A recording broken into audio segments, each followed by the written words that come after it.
এক শ্রেণীর নুচ্ছ চরিত্রহীন পুরুষরা ওই মহিলাটার খাদেম সাজে,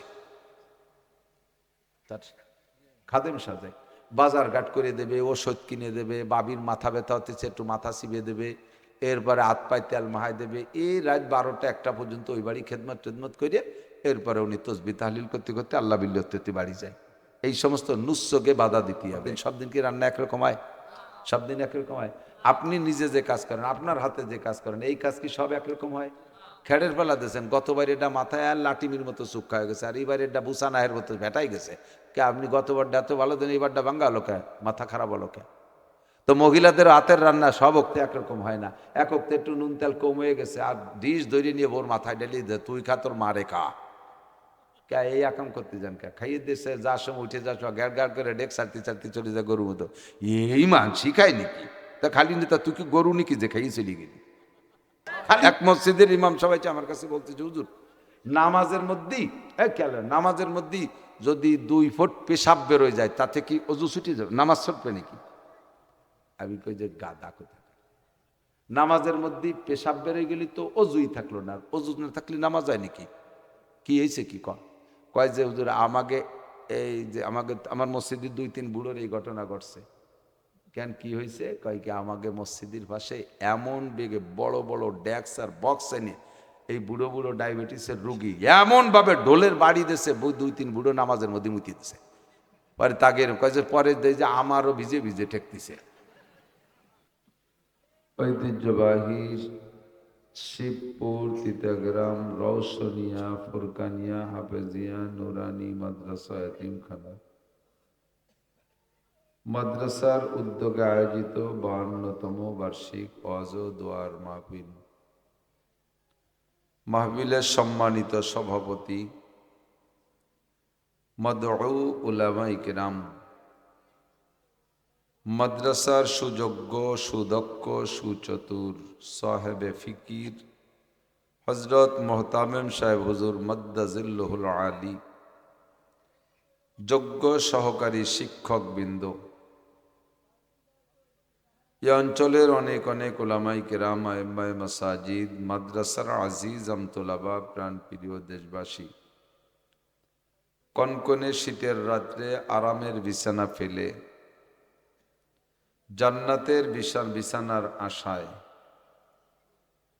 জাহান্নামের প্রচণ্ড সাজা শাস্তিকে ভয় পেয়ে কিছুক্ষণের শীতকে সহ্য করে উপেক্ষা করে হেদায়েতের আশায়, গুমরাহির ভয়ে, সওয়াবের আশায়, গুনার ভয়ে, শিরিক ও কুফর মুক্ত ঈমান গড়ার লক্ষ্যে বেদাত মুক্ত সহি শুদ্ধ সুন্নতি আমলের প্রশিক্ষণ নেওয়া ও দেওয়ার উদ্দেশ্যে আল্লাহ পাক আমাদেরকে আসার তৌফিক এনায়েত করেছেন।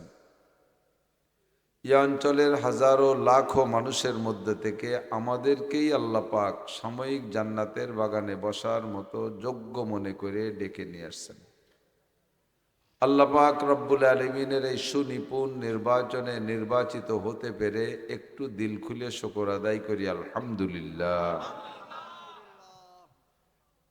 আমার প্রাণ প্রিয় অত্যন্ত মহব্বতের হজরত মৌলানা মিজানুর রহমান ফরিদি হাফিজাহুল্লাহ,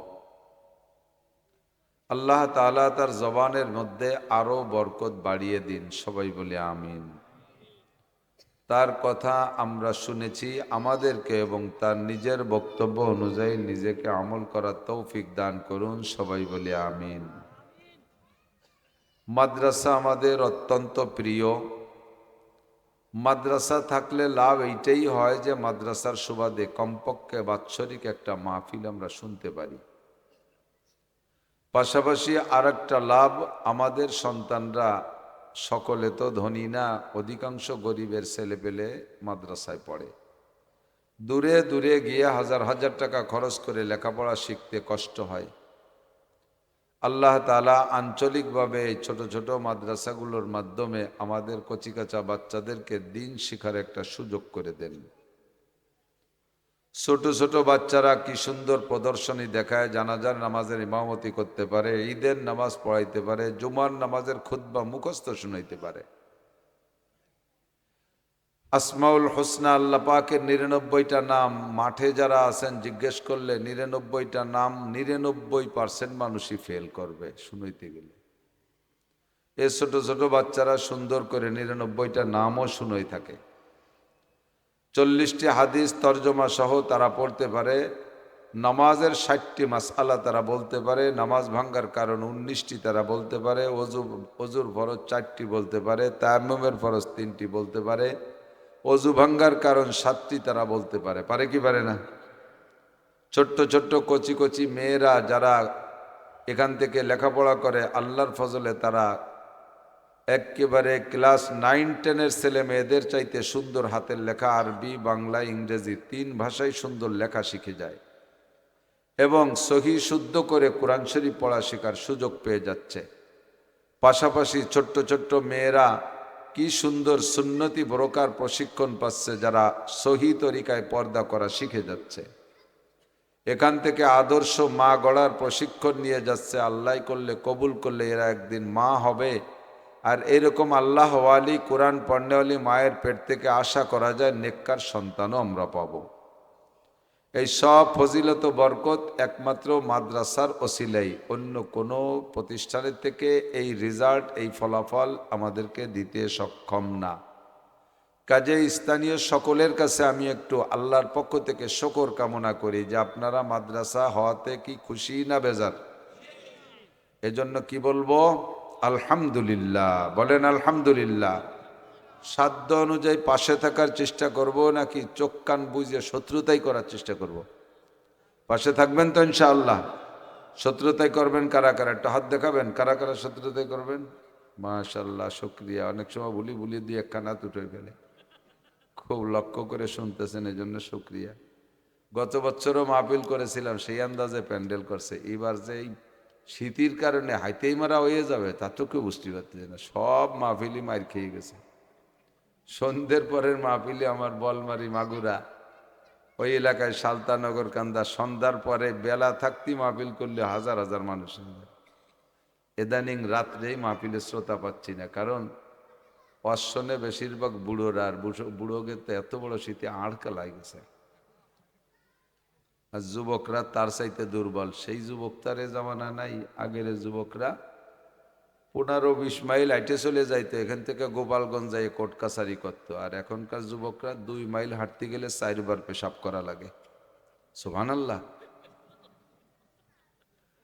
যুবকরাও সব ঢিলা হয়ে গেছে। ঢিলা হওয়ার কারণও আছে। মোবাইলে যত আজে বাজে দেখবা, আভ্যন্তরীণ দুর্বলতা তত তাড়াতাড়ি আসবে। সিপিলিস, গনোরিয়া, ডায়াবেটিস, যৌন দুর্বলতা, ঘন পেশাব, এগুলো সব মোবাইলের থেকে তোমরা প্রশিক্ষণ নিচ্ছ ইনশাল্লাহ। এটা মোবাইলের ফয়েজ ও বরকত।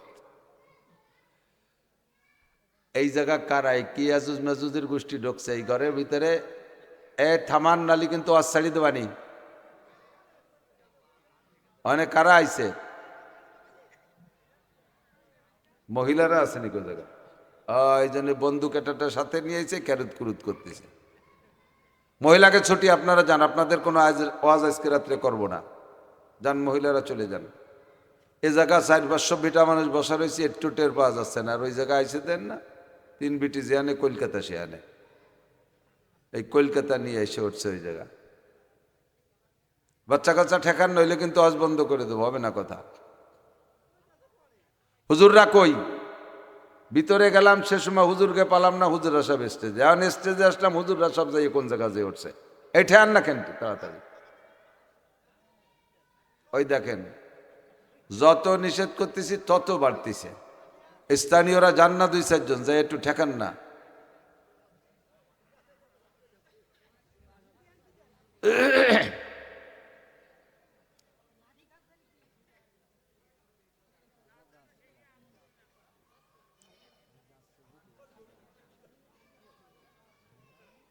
হ্যাঁ, আর রে ঢুকতে পারল না রে। কোনাকুনি জাতি গেছে তো না, হবে না। আপনি বসে পড়েন।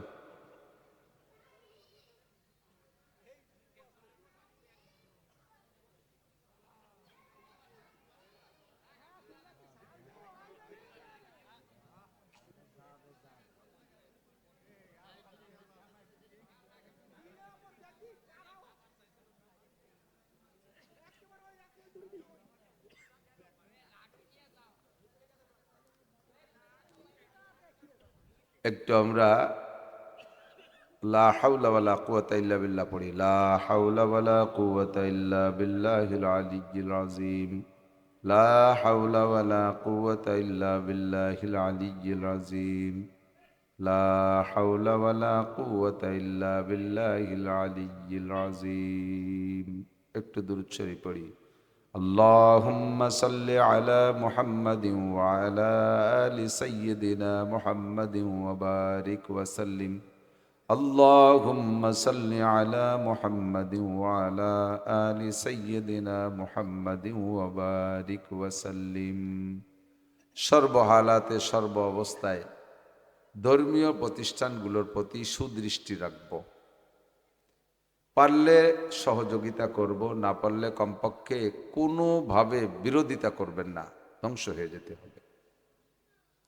আল্লামা ফরিদউদ্দিন আত্তার রহমাতুল্লাহ আলাইহি বলেন, কুওয়াতেনে কিনাদারি বদমাকুন, কুওয়াতেনে কিনাদারি বদমাকুন, বরওজুদে খুদ সে তম্বে হদমাকুন।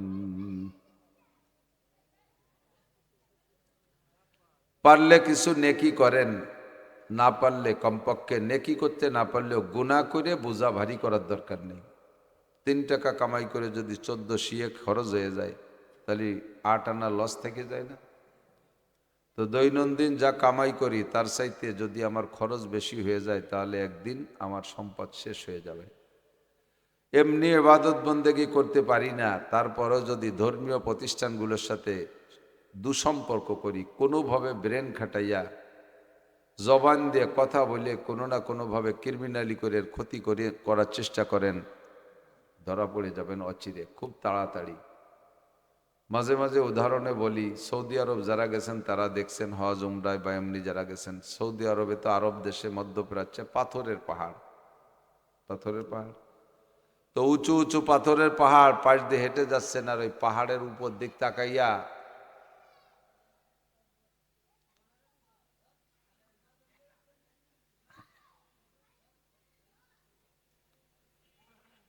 পাহাড়ের মাথার দিক তাকাচ্ছেন আর হাঁটতেছেন, ওরে আল্লাহ কত বড় পাহাড়, কত বড় পাহাড়, কিন্তু নিচের দিক খেয়াল নাই।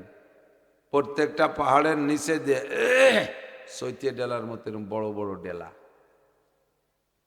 পাথর। তো ওই নিচের ছোট পাথরের দিক খেয়াল নাই, উপরে বড় পাহাড়টা দেখতে দেখতে হাঁটতেছেন, পায়ের সাথে হোঁচট লাগিয়া ওই পাথরের সাথে লাগিয়ে পা লাগিয়ে পার মাথা ফেটে গেছে, নখ উল্টে গেছে, রক্ত বেরোচ্ছে। এখন পাহাড়ের পর রাগ হয়েছেন, ওই পাথরের পর রাগ না, বকানি কয়টা দিয়ে, পাহাড় তুই এ জায়গা আসিস বিদায় এই ছোট পাথর নিচে, আর তাতে আমার পাও ফেটে গেল, ফিরে গুল্লিতে বাংলাদেশের থেকে 80 দাঁড়া দেহায় ছেড়ে দেবানি। বাংলাদেশের থেকে ফিরে গুল্লিতে পরের বার উমরায় যাওয়ার সময় বিল অঞ্চলের শক্ত আঠাইলি ডেলা ইটিএল এই এক ব্যাগ নিয়ে গেছেন, ওই পাহাড়ে গাওই ভাঙতি যাইয়ে পাহাড়ের পর রাগ ঝাড়তেছেন, ব্যাগের তে ডেলা একটা বেরোচ্ছেন আর পাহাড়ে গাই দিচ্ছেন, শেষ করে ফেলাই দেব। প্রত্যেক গাইতে গাইতে পাহাড় ভাঙ্গি যাবে না? হ্যাঁ, কি ভাঙবে? ডেলা ভাঙবে, ইটেল বারো আমার আগের ভাষা, ইটেল বা ডেলা, হয়তো ডাটের ভাষায় জুত পাই নেওয়াজ করে। তো প্রত্যেক গাইতে পাহাড়ের কিছু হবে না, যে ঢিল মারবেন সেই ঢিলটাই গুঁড়ো গুঁড়ো হয়ে যাবে, ঠিক না? সেম কোয়ালিটি ধর্মীয় প্রতিষ্ঠান, মসজিদ বলেন, মাদ্রাসা বলেন, এগুলো পাথরের পাহাড়, এর নিচে দিয়ে ছোট ছোট ডেলা হলো তালবি আলিমগুলো। হুজুররা আটা দিলে একটু পাই বাঁধে যেতে পারে, কেশাতে একটু ঠেলা ধাক্কা লাগতে পারে, একটু রাগারাগি বাঁধতে পারে, তার অ্যাকশনে এবার এই মাদ্রাসা পাথরের পাহাড় এর গায়ে ডেলা মারা শুরু করছেন। কি কি ডেলা? 1 নম্বরে চোখের ডেলা, চোখ কাজ করে তাকাচ্ছেন, দেখাই ছেড়ে দেবানি দাঁড়া, চোখ কাজ করে তাকাবেন, চোখের ডেলা মারবেন। মরার 10 বছর আগে চোখের পাওয়ার শেষ, চশমায়ও কাজ হয় না, পায়খানার দরজা খুঁজে পাবেন না, বিছেন বইরে আগিয়ে দেবেন, উঠোন নষ্ট করবেন, চোখ উঠা শেষ, ডেলা উঠা শেষ। এর বিপক্ষে এক মাতুব্বার আর এক মাতুব্বারের সাথে দরবার করবেন, এইটা এই যে ব্যাংকের ছাতার মতো পুটপুট করে মাদ্রাসা বাড়াচ্ছে, এগুলো শেষ করে দেওয়ার দরকার। এই হুজুররা আমাদের কথা শোনে না, আমাদের বাড়ির ভাত খাবে আর আমাদের বিপক্ষে কথা বলবে, আর আমাকে সুদ খাতি দেবে না, ঘুষ খাতি দেবে না, মসজিদে যে আমাদের বিপক্ষে কথা বলবে, আর আমরা ব্যারাক অ্যাডামস কারিতাসের সাথে একটু যোগাযোগ রাখি, এটা আবার মানুষের মধ্যে বলা বলি করে, এ হুজুরকে শেষ করে দিতে হবে, মাদ্রাসা বন্ধ করে দিতে হবে। এই মুখের ডেলা মারছেন, মরার 10 বছর আগে প্যারালাইসিস হইয়ে নালাবেন আর হামলাবেন আর কানবেন, কথা বলতে পারবে না। শেষে হুজুর ডাইয়ে নিয়ে তবা করাই দেন, তাও করতে দেন, গেছে ডেলা, ওটাও গুঁড়ো গুঁড়ো হয়ে গেছে। যে ডেলা মারবেন ওই ডেলা গুঁড়ো হয়ে যাবে। কলবের মধ্যে কথা পাকাবেন ক্রিমিনালি, এই কলবে কথা পাকে, হার্ড স্ট্রোক করে যাবেন, এ ডেলা ওইটাও শেষ। মাথার মধ্যে কথা পাকাবেন এর এগেনস্টে, ব্রেন স্ট্রোক করে শুয়ে থাকবেন, হাউমাউ খাউ মারবেন, কথা বলতে পারবেন না। এর বিপক্ষে, মাদ্রাসার বিপক্ষে এক কলম লিখে সরকারের কাছে মামলা দিয়ে দেবেন, হাত খান প্যারালাইসিসে ঝুলিয়ে বেড়াবে, ওটাও কাজ করবে না। বাবাদের হাঁকবেন, খাবেন, সসপেন মতপেন সব একাই দিয়ে, ডেলা এটাও শেষ। এক মাতুব্বার আর এক মাতুব্বার বাড়ি ক্রিমিনালি করতে জন্য হেঁটে যাবেন, ও চাকাও পাংচার হয়ে যাবে, প্যারালাইসিসে পড়ে রয়েছে, নড়তে চলতে পারে না, ডেলা উডাও শেষ। কতক্ষণ আরে জ্বালা, এ জায়গা কি স্থানীয় কোনো প্রভাবশালী মানুষ নাই? এই কারখানার মধ্যে কারা? এই কাপড় উঠে দেন তো, এই কাপড় উঠে দেন, এই কাপড়ের আড়ালে শয়তানি হচ্ছে, এই কাপড় উঠে দেন।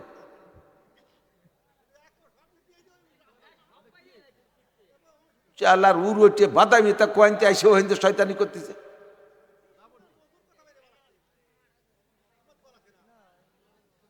ইয়ার গালিও বানি জোড়া গাল দিস কেন? আমরা এক এলাকার মানুষ, কথা শুনতেও দেবে না, কতিও দেবে না, বুঝতে এর এই ক্যাসর মেসর নিয়ে আসবে ক্যাবিটিরা, ওকে কি অশোনার বয়স হয়েছে নাকি? একটা পড়িয়েন সামনের মধ্যে বসাইতে হবে, সময় মতো তা একটারও কাজে লাগাতে পারে। যেগুলো দামলা দামলা দোকানের দায়িত্ব ঘুরে বেড়াচ্ছে তাকে গুছাই গেছায় পাঠায় দাও। যত হুই ফুনা দুধ ছাড়াই নেই, চোখ ফুটি নেই, তাইয়ে নিয়ে নিয়েছে, আড্ডা মারতেছে। বিটিরে কি ওয়াজ শুনতে আছে, আসে কুয়োরা হতে আইসে। বোরকা, কার বোরকা দামি কত, এই বোরকার প্রতিযোগিতা, তিরিবিচির প্রতিযোগিতা, সাল মাইয়ের চেহারার প্রতিযোগিতা। এই বিটিকে আসা বন্ধ করে দেন মাহফিলে। আমার মাদ্রাসার মাহফিলে রাতের বেলা বিটিকে জন্য কোনো প্যান্ডেল নাই, কোনো বিটির জন্য প্যান্ডেল হবে না। বাড়ি ওধারে চুরি হয়ে যাচ্ছে, আরে বেচতেছে, তাল বাহান হচ্ছে। বাদ দেন, যান মহিলারা বাড়ি চলে যান, দরকার হয় সামনের থেকে নাসির হুজুর মাহফিল আনলি মুষ্টি চাল দেবো না, দিয়ে না, জান আমি আসবো না। যা জ্বালায় পড়ি, ওয়াজের লাইন নষ্ট হয়ে যায়। তো আমরা প্রতিষ্ঠানের সাথে সুসম্পর্ক রাখবো তো, শুধু টাকা দিয়ে পয়সা দিয়ে না। অনেক জায়গা দেখি ধনী ধনী মানুষরা মাদ্রাসা করে, আল্লাহ টাকা দিছে, অনেক টাকা দিছে, সুন্দর সুন্দর মাদ্রাসা করছে। এই মাদ্রাসায় বহিরাগত ছেলে মেয়েরা পড়িয়া বড় বড় শিক্ষিত হয়ে চলে যাচ্ছে, অথচ যিনি মাদ্রাসা করছে পয়সা দিয়ে, ওনার একটাও মাদ্রাসায় পড়ে না, ওনার একটাও মাদ্রাসায় পড়ে না। সভাপতির ছেলে মাদ্রাসায় পড়ে না, সেক্রেটারি ছেলে মাদ্রাসায় পড়ে না, ক্যাশিয়ারের ছেলে মাদ্রাসা, কমিটির সদস্য যারা তাকেগুলো সব স্টার্টিং বাম দিক, স্কুল কলেজ ইউনিভার্সিটি, আর পরে ছেলে মেয়েরা জেনে পড়ে যায়। এইটাও পাল্টাতে হবে, প্রত্যেকের নিজের ছেলে মেয়েগুলোকে মাদ্রাসায় দেন। আপনার মাদ্রাসা করতেছেন, আপনার আমল যদি মাদ্রাসার মধ্যে না থাকে, তাহলে আপনি ওই প্রশ্নের ভিতরে পড়ে যাবেন। আল্লাহ পাক বলেন, লিমা তাকুলুনা মা লা তাফআলুন কাবুরা মাকতানা আন তাকুলু ইনদাল্লাহি আন তাকুলু মা লা তা'লামুন। আল্লাহ পাকের কাছে বিষয়টা অত্যন্ত অপছন্দনীয়, যে বিষয় তুমি কথা বলো, যে বিষয় তুমি কথা বলতেছো, সেই বিষয়ের পর তুমি নিজে আমল করো না। মাদ্রাসা করার ব্যাপারে সভাপতি সেক্রেটারির অক্লান্ত পরিশ্রম, অথচ তাকে ছেলে মেয়ে মাদ্রাসায় পড়বে না, এটা তার সামিল হবে কিনা কথা বলেন। স্থানীয় আপনারা মুষ্টি চাউল দিচ্ছেন, ধান চাল, কত কিছু দিয়ে মাদ্রাসা করতে যান, আপনাদের ছেলে মেয়ে কেন পড়বে না? প্রত্যেকের বাড়ি থেকে একটা করে ছেলে কমপক্ষে মাদ্রাসায় পড়াবেন, একটাই নিয়ত রাখেন কমপক্ষে। ওয়াজের আগে বলে নিচ্ছি কথাগুলো, অনেক সময় কথাগুলো বলতে ইচ্ছা থাকে, কিন্তু সময়ের স্বল্পতার কারণে শেষে সুযোগ পাই না। আপনার জানাজার ইমামতি করবে কে? আছে ছেলেটা সেরকম প্রত্যেকের? আপনার এখানে সবার ছেলে কি জানাজার ইমামতি করার যোগ্য হয়েছে? আপনার ছেলে আপনার জানাজার ইমামতি করবে কিনা? কয় কে, আমরা মুষ্টি চাল দিই না, আমাকে হুজুর আছে না, মুষ্টি চালির হুজুর আপনার ইমামতি করবে, মুষ্টি চালির হুজুর আপনার ইমামতি করবে, মসজিদের ইমাম সাহেব, হ্যাঁ তার দায়িত্ব আছে, সে ইমামতি করবে, আপনার জানাজা পড়াবে। তো আপনার জানাজা আপনার সন্তান পড়াইলে যে গুরুত্ব হবে, বাড়াইটে মৌলবী জানাজা পড়াইলে সেই গুরুত্ব হবে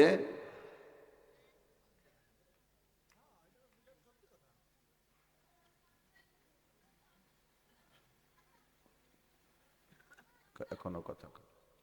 আপনারা মনে করেন যে ও যা করছে কই বেড়া হুজুর আপনি কন দিই আইসে কয়ে দেন কিরম ঠেয় ওই ধারে যে আউমা ক্ষমা তিতালে রয়েছে।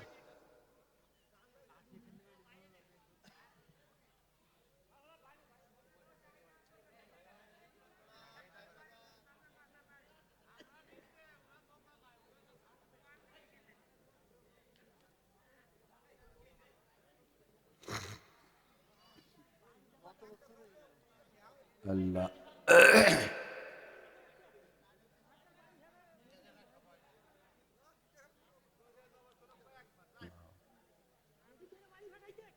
আল্লাহ এদিক এদিক আসেন আসেন কি বলতেছিলাম তাও লাইন ফিরে গুলাই গেছি।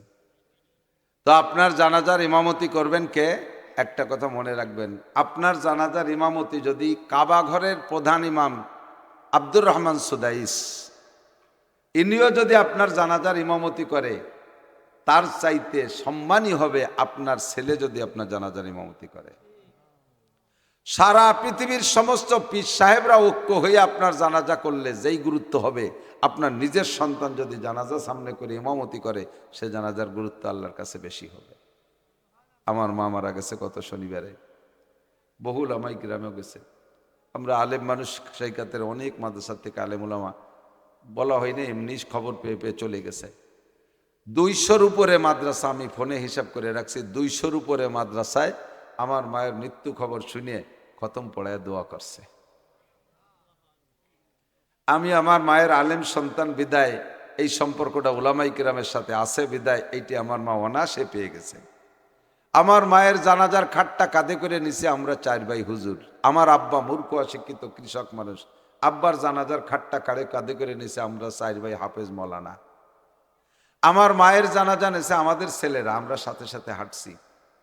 মাত্র আধা ঘন্টার ভিতরে আমার মায়ের সন্তানদের মধ্যে যারা হাফেজ ছেলেরা, শুধু ছেলেরা, আমার 4 ছেলে, আমার বড় ভাইয়ের 1 ছেলে, ছোট ভাইয়ের 3 ছেলে, সেজো ভাইয়ের 1 ছেলে, এরপরে ভাগ্নেরা, সব মিলেইয়া মাত্র আধা ঘন্টার ভিতরে 1 খতম কোরআন শরীফ পড়ছে। একটা বাড়াইতে মৌলবী আনা লাগেনি। আমরা দাফন করতেছি মাকে, সেই অবস্থায় আমার মায়ের পেটের সন্তানদের মধ্যে থেকে যারা হাফেজ আলেম, তারা জায়গায় দাঁড়াইয়া শুরু থেকে আমরা দাফন শুরু থেকে শেষ পর্যন্ত আমার মায়ের কবরের কাছে দাঁড়াইয়া মিনিমাম 30 খতম সূরা ইয়াসিন পড়ছে, সব আমার আপনজন, আমার মায়ের পেটের সন্তানদের সন্তানদের সন্তান। এরকম আমার বড় ভাই জানাজার ইমামতি করছে, হাফেজ মাওলানা আব্দুল হাই। সারা পৃথিবীর শ্রেষ্ঠ পীরও যদি বর্তমান সময়ের আমার মার জানাজার ইমামতি করতো, তার চাইতে আমার মা দামি একটা জানাজা নিয়ে গেছে, দামি একটা দোয়ার জানাজার নামাজ নিয়ে গেছে। আমার মার পেটের সন্তান ইমামতি করেছেন। আপনি কি এমন একটা ইমাম বানাইতে পারছেন? প্রতিষ্ঠান করলেন কি জন্যে? প্রতিষ্ঠান করেছেন আপনি যাতে এখান থেকে একটা জানাজার ইমাম কয় যে হুজুর ভরাই হবে কি, ও সার্টিফিকেট নাই, খয়রাত মেরাত করে খাই বেড়াবে। খয়রাত করে খাই কথা ঠিক আছে, এই খয়রাতের বার একটা কথা বলা লাগে। আপনারা যদি বলেন যে হুজুররা ভিক্ষা করে খয়রাত করে খায়, আমি আপনাকে এই কথাটা মোহাব্বতের সাথে বলেন, আমি ওয়েলকাম জানাবো, আপনাকে ধন্যবাদ জানাবো। ওই দেন আবার ছিললে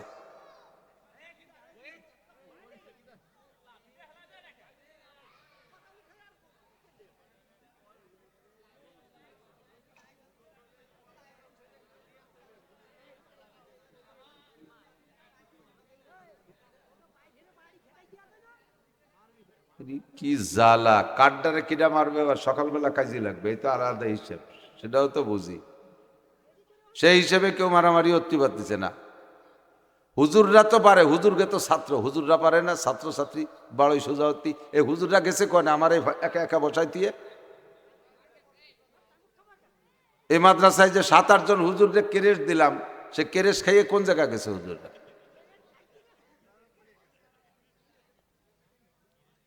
আর আসবো না ইনশাল্লাহ। এইরকম আমার উঠোই দিয়ে সব হারাই গেছে, পলাই গেছে। পাশ এগুলো এগুলো কন্ট্রোল করতে হবে, সব তো হুজুরকে দায়িত্বে। গেছে কোথায় হুজুররা? তো পুরস্কার দিয়ে দিছি, নাস্তি নাস্তি নিয়ে মনে হয় বউটে দেয়াতি গেছে। তো দিক তাকান, তাহলে জানাজার ইমামতি হবে, জানাজার ইমাম হবে আমার সন্তান। রাজি আছেন তো ইনশাআল্লাহ? এমন একটা সন্তান বানান। যে কথা বলতে যে হুজুররা ভিক্ষে করে খায়, এই কথাটা কিয়ামতের ময়দানে আল্লাহর কাছে বলবেন যে হুজুররা ভিক্ষে করে খাইছে। কারণ কি, এটা আমি সাপোর্ট দিচ্ছি কেন? ভিক্ষের টাকা হালাল, ভিক্ষের টাকা হালাল, ভিক্ষের টাকা। আমি অভাবে বলছি ভাই আমারে 10টা টাকা দেন, সরাসরি দিয়েছেন, এর মধ্যে আর হালাল হারামের কি আছে, মানে হারামের কি আছে, ডাইরেক্ট হালাল। আমি অভাবে পড়ছি, চাইয়ে নিয়ে খাইছি, ঠিক না? কিন্তু চুরি করা টাকা কর না কে, ডাকাতি করা, টোন মারা, বিজিএফ কার্ড বেশি খাওয়া টাকা, পঙ্গু ভাতা করতে যে টাকা খাওয়া, বয়স্ক ভাতা করতে যে টাকা খাওয়া, বিধবা ভাতা করতে যে টাকা খাওয়া, রাস্তার পিস খোয়া মারিয়ে দিয়ে খাওয়া টাকা, টেবিলি বসে টনমন মারে, এই কলম ঘুরে ঘুরে বড় বড়, যে যত বড় অফিসার সে তত বড় চোর, কতক্ষণ ওই টাকা হারাম। তুমি যদি আমারে কও হুজুররা ভিক্ষই রেখাইছে, আসো কিয়ামতের ময়দানে কোয়া কই হবে, কি ডাকার সাথে কইয়ে পারে বেশি। আমি বলবো আল্লাহ থ্যাংক ইউ, ওই লোক আমার আমি ভিক্ষে করে খাই বলে খেপাইছে। তুমি বলো ভিক্ষের টাকা হালাল না হারাম, বলে হ্যাঁ ভিক্ষের টাকা হালাল। তা আমি এবার বলবো যে উনি টোন মারছে, মন মারছে, রাস্তা মারছে, খাল মারছে, বিজিএফ কার্ড, পঙ্গু ভাতা, বয়স্ক ভাতা, ব্রিজ কালভার্ট মারি খেয়ে বেলাইছে, কারেন্টের খাম্বা তার সহগিলি খেয়ে বেলাইতেছে। এই দেশে সুন্দর সুন্দর রাস্তা বানানোর জন্য পিস খোয়া বরাদ্দ ছিল, ওসুরা খাইয়ে সাফ করে ফেলাইছে। তো ওরডা হালাল না আমারডা হারাম? আমারডা হারাম। কতক্ষণ সন্তান আলেম হবে, কম খাইলেও আল্লাহর রহমতে ইজ্জতের সাথে আছে, রিজকুন কারীম, সম্মানিত রিজিক, একটুও ঠকবেন না। কিয়ামতের ময়দানে উলবিসা ওয়ালিদাহু তাজা ইয়াউমাল কিয়ামা, আপনাকে মতির মেম্বারে বসাইয়া নূরের পাগড়ি পরায় দেবে। একটা হাদিসের ভিতরে নাই যেই বাপের সন্তান কোরআন শিক্ষা করবে না, অথচ শুধু দুনিয়ার জেনারেল শিক্ষায় বিশ্ব সেরা শিক্ষিত হবে, তার আব্বা মারে কিয়ামতের ময়দানে এখন কাঠের ভিড়িয়ে দেবে, এখন তেনা মাথায় ফেসায় দেবে, এমন কোনো হাদিস নাই। অথচ হাফেজে কোরআন, আলেমে কোরআনের আব্বা মাকে মতির মেম্বারে বসাইয়া নূরের পাগড়ি পরাই দেওয়া হবে। কন্যা সুবহানাল্লাহ। আপনি এমন একটা সন্তানের আব্বা হবেন, রাজি আছেন? আমি ব্যক্তিগতভাবে আলেম হইয়া যতটুকু হয়েছে, আল্লাহ যতটুকু বানাইছে, আমি ঠগি নেই, আমি দুমসা জিতা জিতছি। আমাদের গোপালগঞ্জ, আমরা তো সব গোপালগঞ্জবাসী, চোখের সামনে একটু দেখাই দিই, অন্য কোনো উদ্দেশ্য না, আল্লাহর কসম, কোনো অহমিকা না, কোনো অহংকার না, শুধু আপনাদের এলমের ফজিলাত বোঝানোর জন্য আমি একটা কথা বলতে চাচ্ছি, অন্য দিক মাইন্ড করবেন না। গোপালগঞ্জে একমাত্র প্রধানমন্ত্রী শেখ হাসিনা ছাড়া বাকি অন্য অন্য ডিস্ট্রিক্টে যাইয়ে আমার সাথে পরিচিতির দিক দিয়ে পাল্লা দেন তো, আমার সাথে বেশি পরিচিত কিনা আছে? কোন ডাক্তার, ইঞ্জিনিয়ার, বিজ্ঞানী যাই বলেন, professor, master, DC, SP, OC, MP, টিওন, মইন যা আছে, সারা বাংলাদেশের কোন ডিস্ট্রিক্টে কারে কয়জন চেনে? আর বাংলাদেশের যে কোনো জায়গায় যে বলবেন মাওলানা নাসিরউদ্দিন যুক্তিবাদী গোপালগঞ্জ, ইনশাল্লাহ একটা চা আপনারে ফাউকা আলিও খাওয়াবে এই নামের উপরে, এটা অন্য কোনো না। IABM BCS সার্টিফিকেটের কারণে আমি মাধ্যমে এটা আমি অর্জন করতে পারতাম না, আল্লাহর কোরআনের মাধ্যমে আমি এটা অর্জন করেছি। কথা বলেন ঠিক না? বিশ্বের যে কোনো এয়ারপোর্টে নামার সাথে সাথে, বাঙালিরা তো আছে সব এয়ারপোর্টে কম বেশ, নামার সাথে সাথে সে আর আমার কোনো বিপদ আপদ নাই। মালয় শিখেছি, মালয় ভাষাও জানি না, ইংরেজিতে তো আমি আলিফও জানি না, পরে কিচ্ছু করতে পারি না, আর মালাই ভাষা তো জানি না। এখন পড়ে গেলাম মহা বিপদে, অফিসারদের সাথে ইমিগ্রেশনে ধরা পড়ে গেছি, দেখি যে দূর দূর করে 5-7 জন বাঙালি, হুজুর আপনি এ জায়গা, আমি আরে কি কয় তো কিছু বুঝি না, আগে ছাড়াই নি, পরে কবানে কি জন্য গেছি, তারা আমার হেল্প করে সে জায়গাতে ছাড়াই টাড়াই নি, পরে বলে আমি মালয়েশিয়া মাহফিল করতে আসছি। আর কি হাজার হাজার, তো কয়জন মানুষ আপনাদের, এর চাইতে 20 গুণ মানুষ হবে মাহফিলে, সব বাঙালি, আর মালাইরা এসে বসছে, মালাইরা আলেম ওলামারা এসে বসছে। তো এই যে আমি যে অর্জনটা করেছি, এটা একমাত্র কোরআনের বদৌলতে, একমাত্র কোরআনের বদৌলতে। এইটা আমি জেনারেল সার্টিফিকেট দিয়ে কোনোদিনও অর্জন করতে পারতাম না, ঠিক কি ঠিক না? আপনি সন্তানরা আলেম বানান, যোগ্যটারে বানান, তবে বানাবেন মেধাবীটাকে, যেটা আটা দেয় রাস্তায় দিয়ে চলে যায় খালের মধ্যে, ওই ডেরে ফাটাইছে হুজুরতি। যেটা জন্ম অন্ধ, মারও দেখে নাই আল্লাহ, আব্বারও দেখে নাই, আল্লাহরও দেখে নাই, সেই ডেরে ফাটাইছে যাও তুমি 30 পারা হাফেজ হইয়া আসো। যেটার চোখ আছে সে 1 লাইন ভর্তি পারে না, কানাডারে ফাটাইছে 30 পারা মুখস্থ। কত বড় জুলুম চিনতে হতে পারেন? হ্যাঁ, ট্যাং খোলা বগলে বাঁশ বাঁধা আটা লাগে, শৈল খুসাই খুসাই আটে, এ ডেরে ফাটাইছে হুজুরতি। পেট মোটা গলা শূন্য, সেই ডেরে ফাটাইছে হুজুরতি। যেটা দুনিয়ার বদমাইশ, স্কুলের মাস্টার বাড় হয়েছে 3-4 জন রে, প্রাইভেট মাস্টার একটাও তারাতে মাইর খাতি বাদ নাই। দুনিয়ার পাগল, সেই ডেরে সিএল দিয়ে মাদ্রাসা দিয়ে গেছে, হুজুর এই ডেরে হক্কানি আলেম বানায় পাঠায় দেন। এই তারাইল পুকুরের হুজুররা তো মেলা কয়জন আছে, একেবারে বাস্তব নগদ কথা। আমার ওই সময় দেখতাম, এখন বান্ধে কিনা তা জানি না। আমাদের সেই সময় আমি ছাত্র বয়সের ছেলে 2-3টে শিকল বান্ধা খাইছে। হুজুর হওয়ার পরে একটাতে, হুজুর হওয়ার পরে একটারে পাইছি শিকল দিয়ে বান্ধ দিতে, 16 হাত শিকল এরকম খাটিয়ে এক মনি এখান খাটির সাথে ফেরাক দিয়ে ওরে তালাই দিতেছে। ওরে ওই অবস্থায় ওর বাপ নিয়েছে। হুজুর কোন হালাত? কয় যে হুজুর ও প্রাইমারির মাস্টার মারছে সব কয়জন রে, পরে প্রাইভেট মাস্টার সব কয়টারে মারছে। এখন কোনো মতেও মানুষ করতে পারতেছি না, তাই এই যে দিয়ে গেলাম, এটা যেন আপনার মতো হক্কানি আলেম হয়। নুরুল হক সাহেবরে কয়, যেটা এত বড় বদমাশ সেটি হবে হক্কানি হুজুর। হুজুরের কাছে দিয়ে গেছে, কয়দিন রয়েছে, এরপরে মানে মোটামুটি একটু ভালো হয়েছে। এরপরে একদিন দেউ খাটিয়ার উপরে বসা, তো মাদ্রাসার তারাইল বিক্রম মাদ্রাসায় গেছেন নাকি, যখন কাঁচা রাস্তা ছিল, রাস্তার পশ্চিম, মাদ্রাসার পশ্চিম পাশে ওই রাস্তা জম্মের কেদা ছিল না, তো কাদার কারণে মানুষে মাঝে মাঝে মাদ্রাসার ভিতর দিয়ে আসতো। তাই ভিতর দিয়ে এক ভদ্রলোক আসতেছে, আইসে দেখে কি ওই খাইতে ফাইতে বসা, শিকল এক গাছ, হুজুররা যেন কোন কাজে গেছে, ওই একা বসা, আর আমি অসুস্থ ঘরে শোয়া। তো ওই ভদ্রলোক জেনারেল শিক্ষিত, ওনাদের স্কুল কলেজে তার সিএলজি বেঞ্জে পড়ায় না, ও দেখে ওনার জন্য কেমন লাগতেছে, এ ভাই তোরে শিকেল দিয়ে বাঁধছে কেন, আর ওরে বাঁধছে কেন, এ যদি কয় তাহলে তো ও খারাপ, সেটি প্রমাণ হয়। তা আমি কান লাগাইছি যে দেখি ও কি জব দেয়। তো করছে কি যে এই মাদ্রাসার নিয়ম, প্রথম প্রথম 1 মাস সবাইরে বাঁধে।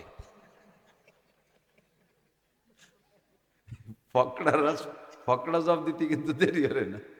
লোক চলে যাওয়ার পরে কল সালাউদ্দিন, আরে নাম কই ফেলেছি রে, সালাউদ্দিন কি করলি, কয় ভাইজান ওই না করলে আমার ইজ্জত হয় নাকি, তোর আবার ইজ্জত আছে।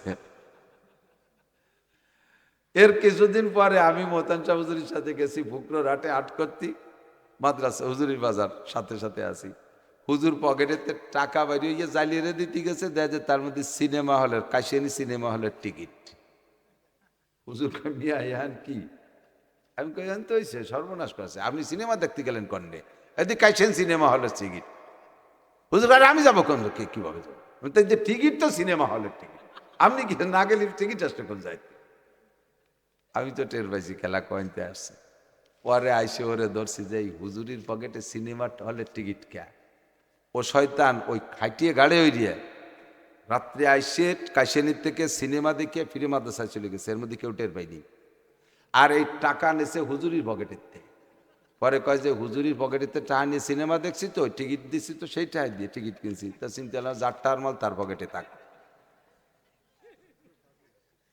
কত বড় ফাজিল। এই ডেরে দেশে হক্কানি হুজুরতি, হ্যান্ডসাম, সুদর্শন, নম্র, ভদ্র, এর একটা দেন। আল্লামা শাইখুল হাদিস আল্লামা কি বলে আজিজুল হক হবে, ফজলুল হক আমিনী হবে, ফজলুল করিম চরমুনার পেশাব হবে, আহমদ শফি সাহেব হবে, মুফতি মামুনুল হক সাহেব হবে, এরকম বড় বড় যোগ্য বিজ্ঞ হক্কানি আলেম হবে ইনশাআল্লাহ, যারা দেশও জয় করবে, জাতীয় জয় করবে, আল্লাহর রহমতে এহকাল পরকালের নেতৃত্ব তারা দিতে পারবে। ঠকবেন না, একটুও ঠকবেন না, কোনোটাই ঠকবেন না। আল্লাহ তাআলা এই মাদ্রাসা কবুল করুন, আমাদের সন্তানদেরকে এই মাদ্রাসা থেকে হক্কানি যোগ্য বিজ্ঞ আলেম হওয়ার তৌফিক দান করুন, বলেন আমিন। আল্লাহ পাক বলেন ইনতাজতানিবু কাবায়ের, দুনিয়ায় মানুষ আসার পরে মানুষ গুনাহ করবে, এটা আল্লাহ জানে কি জানে না? যদি না জানতেন তাহলে গুনার থেকে বাঁচার জন্য অথবা গুনাহ মাফ করানোর জন্য আল্লাহ পাক তওবার সিস্টেম জারি রাখতেন না। আল্লাহ জানে যে বান্দা গুনাহ করবে, এই গুনাহ মাফ করানোর জন্য আল্লাহ তাআলা পদ্ধতি তৈরি করে রাখছে, সেটা হলো তওবা, সেটা হলো মুনাজাত, সেটা চোখের পানি। আল্লাহ জানে যে গুনাহ করবে, কারণ গুনার আসবাব কি কি আছে এটা আল্লাহ জানে কি জানে না? গুনার আবিষ্কারকের নাম হলো মিস্টার ইবলিস। বলেন গুনার আবিষ্কারকের নাম কি? ইবলিস। ইবলিস সূরা বাকারার ভিতরে আল্লাহ পাক বলেন আল্লাহু ওয়ালিয়্যুল্লাযীনা আমানু ইউখরিজুহুম মিনায-যুলুমাতি ইলান-নূর والذين كفروا أولياؤهم الطاغوت يخرجونهم من النور إلى الظلمات أولئك أصحاب النار هم فيها خالدون। আল্লাহ হলেন মোমেনের বন্ধু। মোমেনের বন্ধু কে? মোমেনের বন্ধু কে? ইমানদারের বন্ধু আল্লাহ। তা আল্লাহর মতো বন্ধু যদি হয় মোমেনের, তাহলে ওই বন্ধুর কাজ কি? ইউখরিজুহুম মিনাজ-যুলুমাতি ইলান-নূর, আল্লাহ যাদের বন্ধু আল্লাহ পাক রব্বুল আলামিন তার বন্ধুদেরকে অন্ধকারের থেকে আলোর দিকে নিয়ে আসে। যত গুনার কাজ আছে সব গুনার কাজ, বড় বড় গুনার কাজ অন্ধকারে করতে হয়, এটা গুনার কাজই অন্ধকারের কাজ। মদ খায় অন্ধকারে, গাঁজা খায় অন্ধকারে, ইয়াবা খায় অন্ধকারে, জেনা করে অন্ধকারে, সুদে কারবার গোপনে, ঘুষের কারবার গোপনে, মিথ্যা কথা হয় গোপনে, কথা বলেন ঠিক ঠিক না, চুরি ডাকাতি গোপনে, বড় বড় সব গুনার কাজ গোপনে করে। আল্লাহু আকবার। আর এই গুনার কাজের থেকে, অন্ধকারের থেকে আল্লাহ পাক তার বন্ধুদেরকে আলোর দিকে নিয়ে আসে, যাতে বান্দা আর গুনাহ না করে। ওয়াল্লাযীনা কাফারু আউলিয়াহুমুত তাগুত। আর যারা আল্লাহকে মানে না, মুমিনের বিপরীত হলো কাফের। আর যারা আল্লাহকে মানে না, বেঈমান, তাদের বন্ধু হলো শয়তান। আর শয়তান তো একটা দুইটা না, অসংখ্য শয়তান। এজন্য বহু বচনের শব্দ আল্লাহ ব্যবহার করে বলেন ইউখরিজুনাহুম মিনান নূরি ইলা যুলুমাত। জিন শয়তান আর মানুষ শয়তান, উভয় শয়তানে তার বন্ধুদেরকে আলোর থেকে অন্ধকারের দিকে নেয়। একটা হাফেজে কোরআনকে মদ গাজায় আবার মধ্যে নিয়ে যায়, একটা ভদ্রলোককে পাম্পট্টি দিয়ে ফুলাই ফেলাইয়া জিনা করাইয়া ছাড়ে, জিনা করাইয়া ছাড়ে, হালাল খানেওয়ালাকে হারাম খাওয়াইয়া ছাড়ে, আরে ওয়াজ শুননেওয়ালাকে গান শোনাইয়া ছাড়ে, মসজিদওয়ালাকে মন্দিরে নিয়ে ছাড়ে, মাদ্রাসাওয়ালাকে স্কুল কলেজ ইউনিভার্সিটিতে নিয়ে ছাড়ে, আলোর থেকে অন্ধকারের দিকে নিয়ে যায়। এই কাজ হলো শয়তানের। দুনিয়ায় যত গুনার কাজ আছে সমস্ত গুনার কাজের আবিষ্কারক হলো শয়তান। আর শয়তান হাজার হাজার গুনাহ করাবে, এইটা আল্লাহ পাক যাইনি বান্দার জন্য তওবার দরজা খোলা রাখছে। আল্লাহ পাক বলেন ইন্নামাত তাওবাতু আলাল্লাহি লিল্লাযীনা ইয়ামালুনা সুআ বিজাহালাতিন সুম্মা ইয়াতুবুনা মিন কারিবিন। আমার বান্দারা যদি ভুল করবে, শয়তানের ধোঁকায় পড়ে কখনো গুনাহ করেই ফেলে, কখনো গুনাহ করেই ফেলে, আর সাথে সাথে এই গুনাহকে গুনাহ বুঝা আল্লাহকে ভয় পেয়ে যদি সঙ্গে সঙ্গে তওবা করে, আল্লাহ পাক বলেন আমি তার তওবা কবুল করি। ইন্নাহু কানা তাও কি বলে ইজা জাআ নাসরুল্লাহি ওয়াল ফাত ওয়া রাআইতান নাসা ইয়াদখুলুনা ফি দীনিল্লাহি আফওয়াজা ফাসাব্বিহ বিহামদি রাব্বিকা ওয়াস্তাগফিরু ইন্নাহু কানা তাওয়াবা। ইন্নাহু কানা তাওয়াবা। তাওয়াব মানে তওবা কবুলকারী, আমার আল্লাহ তওবা কবুলকারী। আল্লাহ পাক বলেন ইযাফ লাহুল আযাবু ইয়াউমাল কিয়ামাতি ওয়া ইয়াখলুদ ফীহি মুহানা ইল্লা মান তাবা ওয়া আমানা ওয়া আমিলা আমালান সালিহা ফাউলাইকা ইউবাদদিলুল্লাহু সাইয়্যাতিহিম হাসানাত। আল্লাহ পাক বলেন ও বান্দা, সারা জীবন ভরে গুনাহ করেছো, যত প্রকারের গুনাহ, তোমার গুনার পরিমাণ হয়ে গেছে কাদাদি আওরাকিল আশজার। পৃথিবীতে যত গাছ আছে, গাছে যত পাতা আছে, এত সংখ্যা তোমার গুনাহ।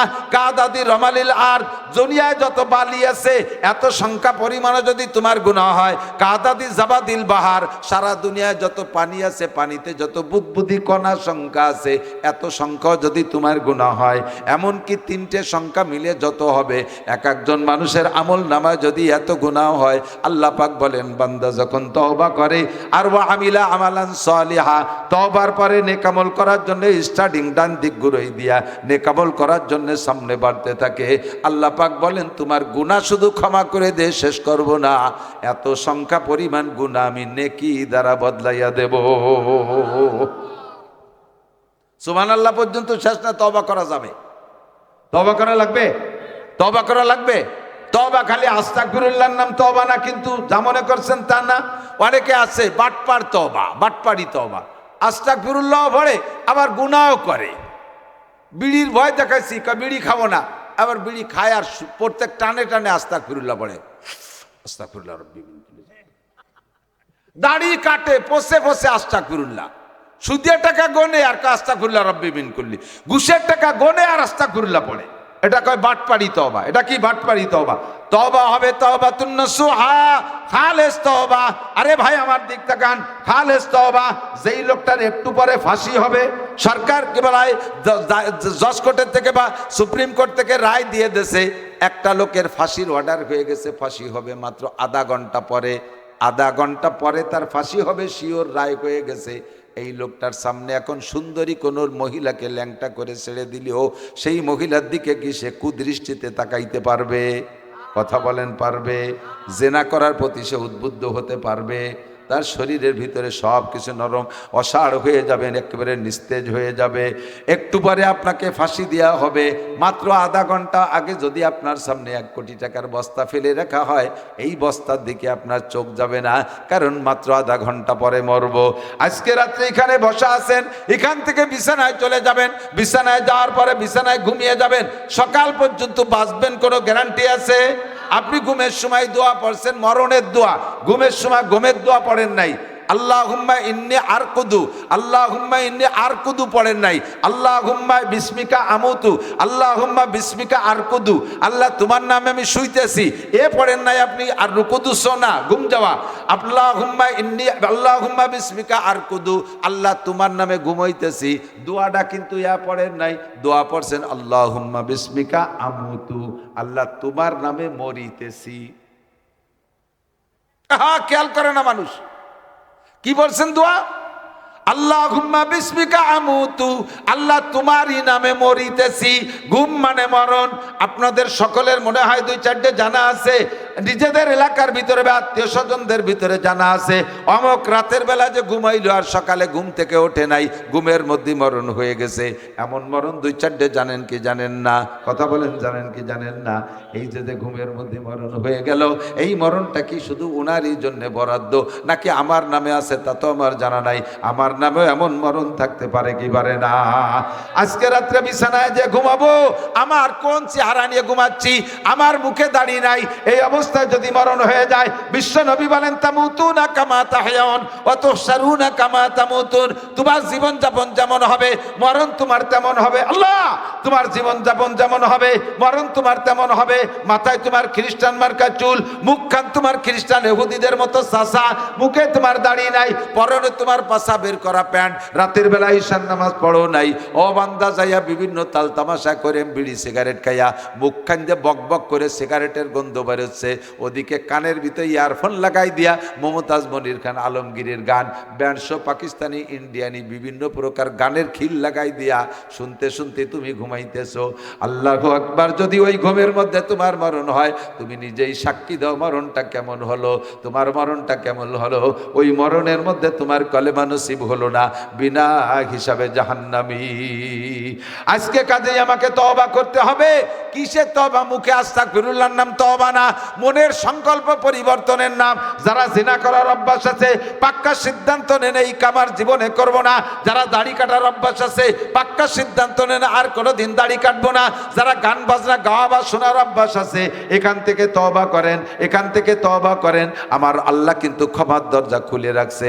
আল্লাহ পাক বলেন ইনতাজতানিবু কাবায়ের, আমার দিক ইনতাজতানিবু কাবায়ের, যদি তুমি কবিরা গুনাহগুলোকে পরিহার করতে করে চলতে পারো, তোমার চলার পথে হাজারো সগীরা গুনাহ হয়ে যায় মনের জানতে অজান্তে, নুকাফির আনকুম সাইয়্যাতিকুম, আমি তোমার জীবনের সমস্ত সগীরা গুনাহ বিনা তওবায় মাফ করে দেব।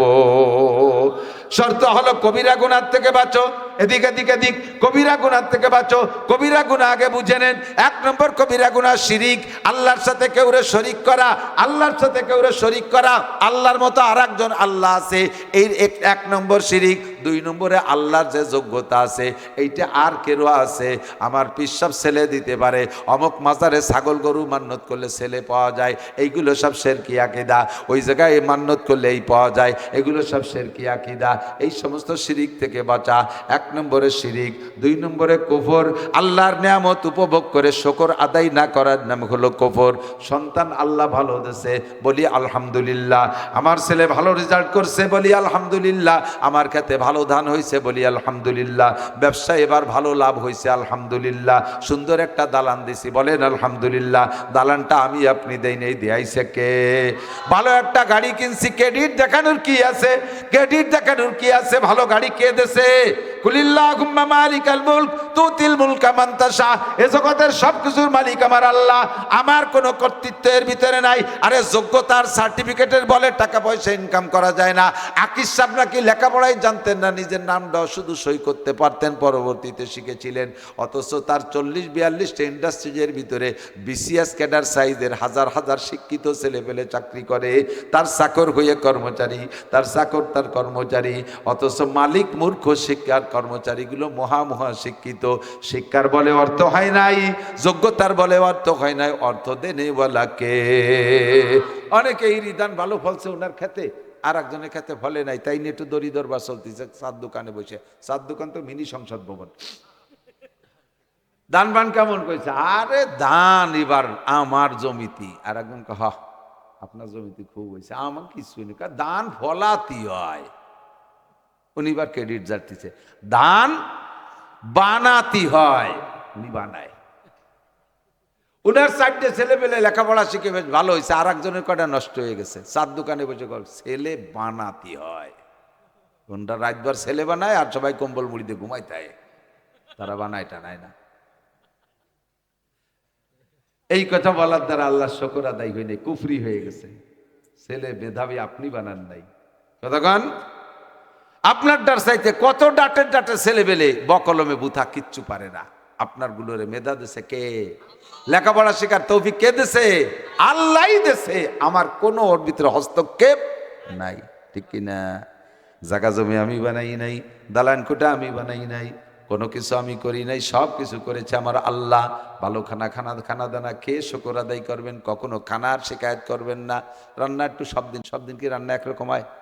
সব দিন একরকম হয়? আপনি নিজে যে কাজ করেন, আপনার হাতে যে কাজ করেন, এই কাজ কি সব একরকম হয়? খেড়ের বেলা দিয়েছেন, গতবার এটা মাথায় আর লাটিমির মতো চুক্কা হয়ে গেছে, আর এইবার এটা বুসানাহের মতো ভেটাই গেছে। কে আপনি গতবারটা এত ভালো দেন, এইবারটা ভাঙ্গা হলো কে? মাথা খারাপ হলো কে? তো মহিলাদের হাতের রান্না সব অক্তে একরকম হয় না। এক অক্তে একটু নুন তেল কম হয়ে গেছে, আর ডিশ ধরে নিয়ে বোর মাথায় ঢেলি দে, তুই খা, তোর মারে খা। কে এই আকাম করতে যান কে? খাইয়ে দিয়েছে, যার সময় উঠে যাস গ্যাড় করে ডেক সারতে চলে যায় গরুর মতো। এই মানসি খায় নাকি? তা খালি নি, তা তুই কি গরু নাকি যে খাইয়ে চলি গেলি? খালি তো আবার কোন সময় কম খালি না, গলা সময় টাইট দিছি, আবার শকর আদায় করে না। এর নাম কুফরি, এটা কবিরা গুনাহ। এটা কি? কবিরা গুনাহ। যা আল্লাহ রুজিতে রাখছে সব দিন একরকম হয় না। আমার যে অপরাধ, আমার যে গুনাহ, আমি যা করি, আমার তো এক লুকমাও খাইতে দেওয়া উচিত না। কতক্ষণ আমার একটা লুকমাও দেওয়া উচিত না। আমি নামাজ পড়ি না, আমি রোজা রাখি না, আমি হজ ফরজ হয়েছে করি না, যাকাত ফরজ হয়েছে করি না, আমি পর্দা করি না, আমি আল্লাহর কোরআন পড়ি না, আমি জিকির করি না, আমি ফিকির করি না, আমি মসজিদে যাই না, আমি মাদ্রাসায় যাই না, আমার শরীরের ভিতরে ফরজ ওয়াজিব সুন্নাত নাই, আমি এত নাফরমানি করি, তার ভিতর দিয়ে আল্লাহ যা খাওয়াইছে আলহামদুলিল্লাহ, শুকর না করার নাম কুফর। এ কাজেই 2 নম্বর কুফরি গুনাহ করব না। 3 নম্বরে বেদাতি গুনাহ করব না। বেদাত হলো ইবাদতের নামে, ইসলামের নামে, শরিয়াতের নামে কোনো নতুন আবিষ্কার করা কিছুর নাম হলো ইবাদত। এই মোবাইল ক্যামেরা এগুলো তো আমরা ইবাদতের নামে করি না। একদল বেদাত কইলে এইগুলো নিয়ে খাড়া রে কয় যে তাই তো মাইকো বেদাত, কি বেদাত, ক্যামেরা বেদাত, এটা বেদাত। আরে গাদা, এগুলোর কি আমরা ইবাদত কই নাকি? মানুষ মারা যাওয়ার পরে 7 দিনের দিন মিলাদ দেওয়া যাবে না, এটা কোরআনে নাই, এটা হাদিসে নাই, সাহাবায়ে কেরাম করে নাই, নবী রাসূল করে নাই। এই কাজটা ইবাদত মনে করলে গুনাহ হবে। ওরস সাহাবায়ে কেরাম করে নাই, নবী পাক ওরস করে নাই, নবীর রওজা মদিনায় আজও পর্যন্ত ওরস হয় না। হাজী সাহেবরা সাক্ষী দেন ওরস হয় না। কাজেই এই ওরসটা ইবাদত মনে করলে গুনাহ হবে। মুনাজাত না, ফরজ নামাজের পরে রেগুলার মুনাজাতকে বাধ্যতামূলক করে নিয়া বেদাত। করলাম না করলাম, মনে চাইলে করলাম, মনে চাইলে করলাম, সময় নাই করলাম না, এভাবে যদি জীবন ভরেও করেন তবুও বেদাত হবে না, কিন্তু করতেই হবে মোনাজাত। হুজুর যদি মোনাজাত না করে তাহলে ওহাবি হুজুর, ওরে বাদ দিয়ে দাও, আর এক হুজুর নিয়ে আসবো, তখনই এটা বেদাত হবে। এইরকম বেদাত যেগুলো আছে সেগুলোকে পরিহার করা 3 নম্বর কবিরা গুনার থেকে বাঁচা। 4 নম্বর হলো আনুষঙ্গিক বহু কবিরা গুনাহ আছে। সুদ খাওয়া কবিরা গুনাহ, ঘুষ খাওয়া কবিরা গুনাহ, কতক্ষণ যৌতুক খাওয়া কবিরা গুনাহ। বিয়েতে যৌতুক খাওয়া, যৌতুক আছে নাকি? এদিক কন্ট্যাক্ট করে নিচ্ছে যৌতুক। ওই লোকটা এদিক তাকান, বিয়ে করতে যাইয়ে যৌতুক আনবেন, শ্বশুর বাড়ির থেকে বউ আনবেন, যৌতুক আনবেন কে? বিয়ে তো করছেন আপনার প্রয়োজনে, আপনি বিয়ে করছেন, তাহলে ওই লোকটা মাইয়ে যদি জন্ম না দিত তাহলে তুমি বিয়ে হতে মাই পেতে কোন জায়গা? তাহলে তোমারও উপকার করছে হইলে একটা মাইয়ে জন্ম দিয়ে, আর সেই মেয়েটা তোমার সাথে দেখছে, আর সেইটা আনার সময় তুমি যৌতুক খাবা। বিয়ে তো করছো তোমার প্রয়োজনে, তুমি নুচ্ছ মেয়েরে আকাম করে 14 জায়গা ধরা খাইছো, জুতোর বাড়ি খাতি ফিটির চামড়া উঠে যাচ্ছে, এখন ফিটি সচ্ছে না, তাই একটা বিয়ে করছো, যার বাড়ি দুড়ি খাওয়া যায় না, এখন ঘরে বসে কিছু হোক। তাহলে বিয়ে করার কারণে বউটার সহযোগিতায় তোমার পিঠি সাল চামড়া একটু টিয়ে গেছে, তা আরো আড়গোড় ভেঙে ফেলে দিত, সাজাইল বাজারে নিয়ে ধুমসা বাইর। তাহলে বোর কারণে তোমার পিঠ বাজছে, এক। দুই নম্বরে তোমার মা রান্না করতে পারে না, বুড়ো মানুষ, বাবরচির দরকার, সেই কাজের জন্য বউ লাগছে, বিয়ে করে এনেছো, তোমার মার পাশে দাঁড়াইছে। তিন নম্বরে তোমার বাপ প্যারালাইসিসে পড়ে রয়েছে, তোমার মা খেদমত করতে পারে, নার্সের দরকার, একটা নার্স আনতে গেলে পরা 15,000 টাকা বেতন দেওয়া লাগে, সেই জায়গা বিয়ে করে আনছো, বউটা বোর কাজও করতেছে আবার সাথে নার্সের কাজও করতেছে, সবই তোমাদের কাজ। 300 মণ দান পাবা, সেই দান উঠতি নামাতি উড়তি বলেতে আলাদা একটা কাজের লোক নিলি পরা 600 দান আলাদা দেওয়া লাগে, তার চাইতে বিয়েরই বোর কাজ হবে, দান উড়ানো হবে, সবই তোমাকে কাজ। কতক্ষণ এত উপকার করবে যেই বউটা, সেই বউটারে আনার সময় যৌতুকিটা আসাবা কেন? এটা হারাম। শুয়োরের পায়খানা খাওয়া যেমন হারাম, যদি কেউ পারেন শুয়োরের গু খাতি তাই খাবেন, তার চাইতে বেশি হারাম হলো যৌতুক খাওয়া, তার চেয়ে যৌতুক বেশি হারাম। আর যারা যৌতুক খাও তোমরাও রেডি হয়ে যাও দেওয়ার জন্য, তোমরা রেডি হয়ে যাও। হারাম ডোকে রাইফেলের গুলির মতো, মাঝে মাঝে তো কই সময় সময় আইসে গেলি, উদাহরণটা আমার সেই কিয়ামত পর্যন্ত মনে থাকবে। এই বিশ্ব রোড যখন প্রথম হয়েছে, সেই সময় ফুকরতে বাড়ি যাইতো, ফুকর মাদ্রাসায় পড়াতাম, আর কি রাস্তা, প্যাডেল ভ্যান, তখন তো মোটরই নেই, তো দূরের থেকে দেখা যেত যেন রাস্তায় পানি ঢেলে দিয়েছে, এরকম দেখা যেত না, তেল তেলে সমান। তো ভ্যানে উঠছি, ভ্যান আলা তো ওই চালাচ্ছে কায়দা মতো চালান, কয় যে আমি কই একটু আস্তে চালা, কয় হুজুর এই 5 বছর রাস্তা ভাঙ্গা ছিল, চালাতে পারি না, তার কাজা কাপ্পারা আদায় নেই, তো পরান বলে চালাতে দেন। আমি কই যে দেখ যদি হঠাৎ ব্রেক করা লাগে ঠেয়াতে পারবি না। ও আমার কয় যে সোজা সোজা বাঘতো, কয় দেন হাসপাতাল পর্যন্ত দেয়া যাচ্ছে, এর মধ্যে একটা মাসিও নাই, তয় চালা। মনে হয় কইয়ে শেষ করতে পারি না পারি, 2-1 মিনিটের ভিতরে ব্রেক করে ফেলেছি, এমন ব্রেক আমি তো ঠেয়াই পারি না, পড়ে যাই। আমারে ব্রেক করে গাড়িতে বসাই, তুইও লাভ দেন নামিয়ে পিছনের দিক দৌড় দিয়েছে।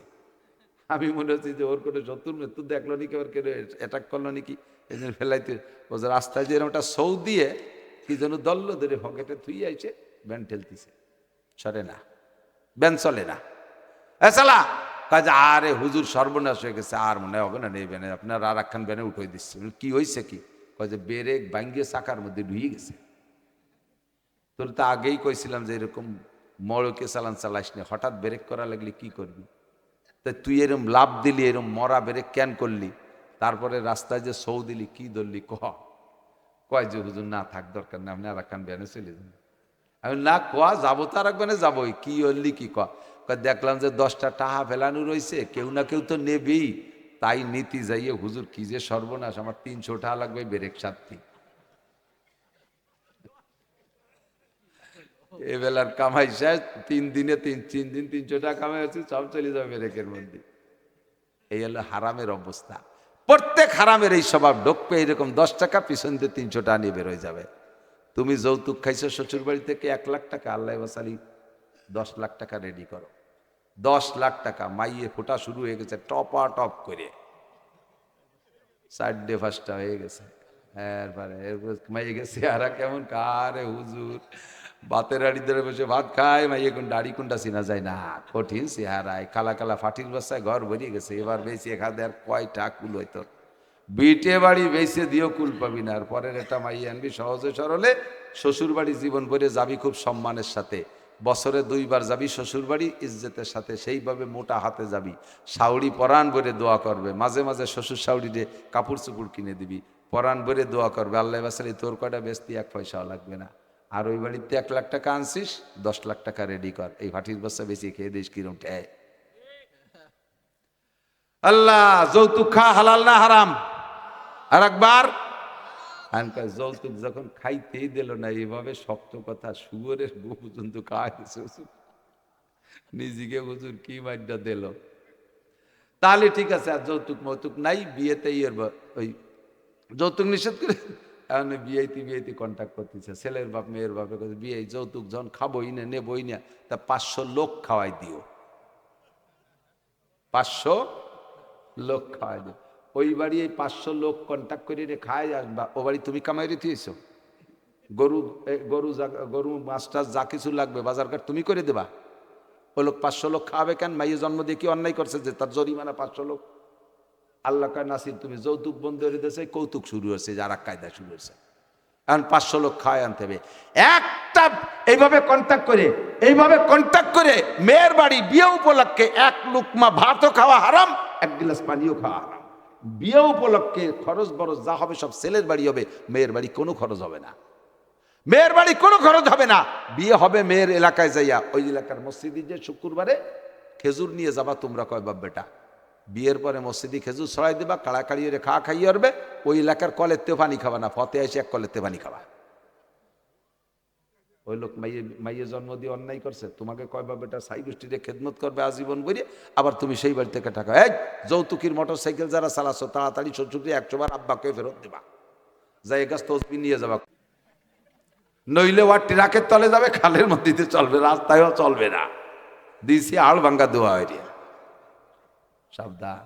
দেনমোহরের টাকা, এদিক টাকান, দেনমোহরের টাকা কয়জন শোধ করছেন আমি জানি না, দেনমোহরের টাকা খুদার কসম অজীব টাকা, এটা বর নিছক ক্লিয়ার ক্যাশ টাকা পাও না, সালে সুতো ইডাই দিয়ে উডাই দিয়ে জড়াই গড়াইয়া ওইটা শোধ দিতে যাবেন না। যদি মহিলা মেনে না নেয় তাহলে কিন্তু আপনার কেয়ামতের ময়দানে খবর আছে। যদি ক্যাশ টাকা না দিতে পারেন, মুরব্বী যারা বাকি আছেন আগামীকাল যাইয়া, কালকে তো কোর্ট খোলা আছে, যাই 5 কাঠা জমি 10 কাঠা জমি চাষিরে লিখে দিয়েন, তাড়াতাড়ি লিখে দিয়ে দায় মুক্ত হন, নইলে কিন্তু হাসরের মাঠে আপনাকে অ্যাটাক করবে ওই বুড়ি।